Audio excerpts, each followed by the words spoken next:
Prelims के लिए जो यूपीएससी क्या डिमांड करती है, प्रीलिम्स के लिए यूपीएससी डिमांड करती है कि आपका नॉलेज चेक करती है वो, कि आपने कितना डीप में पढ़ा है ना।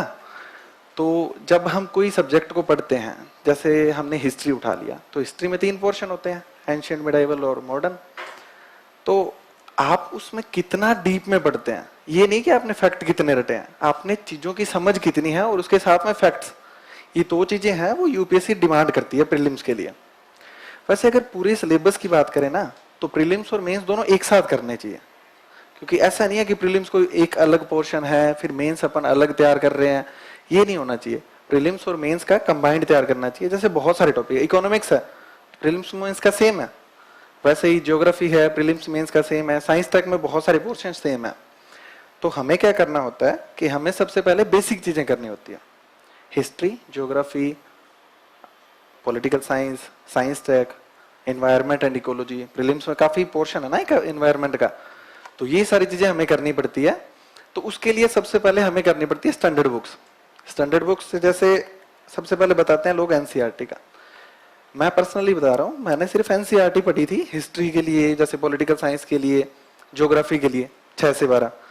तो उनसे होता क्या है कि हमें एक विजन मिल जाता है ना, कि कैसे तैयार करना है, कैसे चीजों को समझना है। एनसीईआरटी में क्या है कि एक स्टोरी होती है, स्टोरी टाइप में दिया होता है, ऐसे थोड़ी होता पॉइंट बुलेट पॉइंट में दिया होता है, ऐसे नहीं होता ना, सबने पढ़ी होगी एनसीईआरटी, तो एक स्टोरी टाइप में होता है। तो उससे हमें आइडिया लगता है कि मतलब अपने इंडिया में है क्या चीज, कैसे अपनी ज्योग्राफी है, कैसे अपनी हिस्ट्री रही है, तो एक आइडिया बनता है ना, तो हम धीरे धीरे उस प्लेटफॉर्म पे चढ़ने के लिए तैयार होते हैं।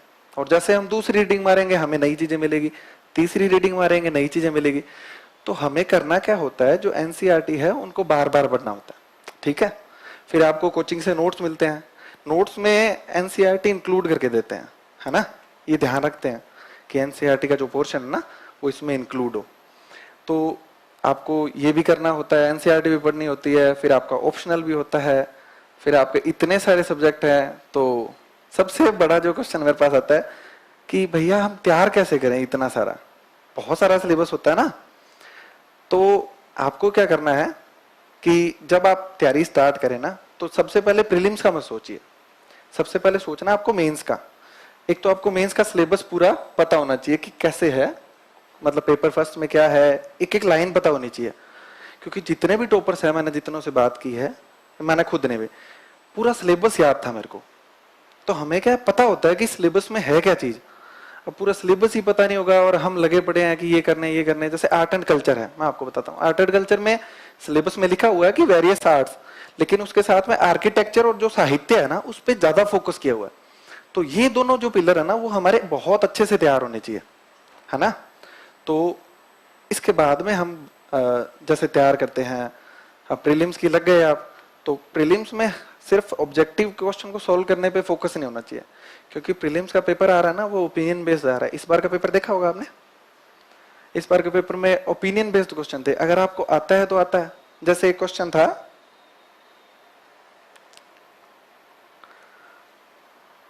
आप अपनी पसंद की विवाह करते हैं, है ना, तो वो कौन से आर्टिकल के अंदर आएगा।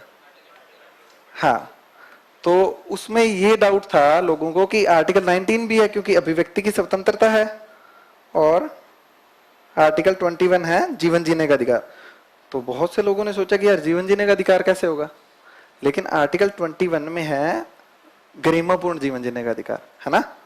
तो गरिमा तभी होगी ना जब अपन अपनी चॉइस से शादी करेंगे। ऐसा तो है नहीं कि अपनी चॉइस ही नहीं है और अपन अपनी शादी कर दी फिर अपन पूरी जिंदगी उससे परेशान हो रहे हैं, तो वो गरिमापूर्ण नहीं होगा ना। तो ये है उसका आंसर होगा आर्टिकल 21, जो मुझे लगता है ना। बाकी सभी लोगों से मैंने जो डिस्कशन किया था वो यही था।